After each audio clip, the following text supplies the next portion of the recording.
tak, Katja, for de fine ord, for at vi har et skuespillerforbund, som vil være med til at sætte fokus på den her problemstilling. Det er fantastisk. Nu vil vi gerne give ordet, jeg vil gerne give ordet til Bjørn Linse Møller.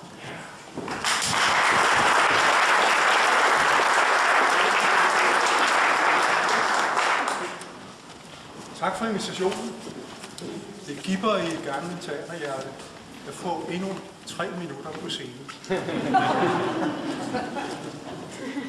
Min gamle ven, Sam Bissekov, opsøgte engang Danmarks Radios første generaldirektør, F.E. Jensen, og forklarede ham, hvad instruktørarbejdet med en radioteaterforestilling omfattede, og hvad honoraret blev til i timeløn. Og så sagde han, jeg må have bare 25 øre mere i timen. F.E. Jensen lyttede pænt og sagde, kan I ikke bare gøre det mindre ud af det? Senere sagde han i en forhandling med symfoniorkestret, jeg lærer aldrig at forstå det kunstneriske gemyt eller temperament, men jeg har lært at respektere det. Historien vil jeg gerne koble med en historie, en anden teaterven har fortalt. Hendes søn kom i malerlære i et firma, som blandt andet friskede Tivoli op om foråret. Her blev han sat til at rense et stakit og gøre det klar til maling.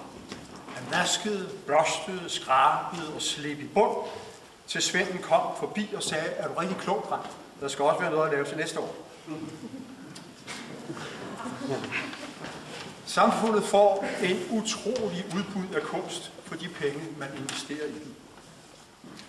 For scenekunsten gælder det både på de store institutioner, og ikke mindst på de mindre, og det øvrige felt af energiske initiativtagere, der på ugribelige vilkår bidrager til et udbud, en diversitet, en fornyelse, uden hvilken kunsten ville syne hen.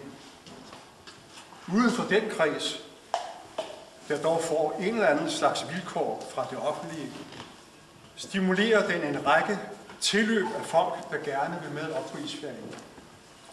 En isflage, der allerede i en række år, 9 år, har været påvirket af kulturpolitisk klima, og nu accelererer afsmeltningen. Der vil ikke blive lagt mange brosten på Christiansborg Slotsplads, eller malet vægge derinde på vilkår, der lignede kunstens. Denne lille bedrøvelige skitse af kunstens vilkår i det såkaldte smørhul, som vi pjasker rundt i, kan på en dag som i dag synes unødigt pessimistisk. En arbejdsplads har fået en redningsvest, der kan holde luft et års tid, men hvor er lungerne, der i tide vil putte den op igen? Med kommunalvalg og alt det andet, der er forude. Men alligevel, vi er her i dag først og fremmest for at kunne glæde os over ukuelighed.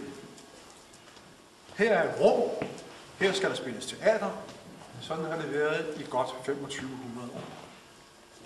Med Mammutteatret, som kunne afholde managementskurser i overlevelse, i spidsen for 6, nu forstår jeg det 7 andre, er der sat lys til en ny sæson i dette hus, der fylder rigtig pænt i min hukommelse fra ca. 70 år bagud. Det er lykkedes at få sat et rigtig appetit- og nysgerrighedsvækkende program på benene. Et program, som jeg kun kan ønske hovedstaden og alle steds lystne teatergængere til lykke med. Tak for ukueligheden, modet og løfterne. Må Thalia, Dionysos, hvis han stadig er ved sine fulde 5, og guder i mere menneskeligt format sørger for, at der ikke sniger sig et ærtning i sæsonens sidste forestilling.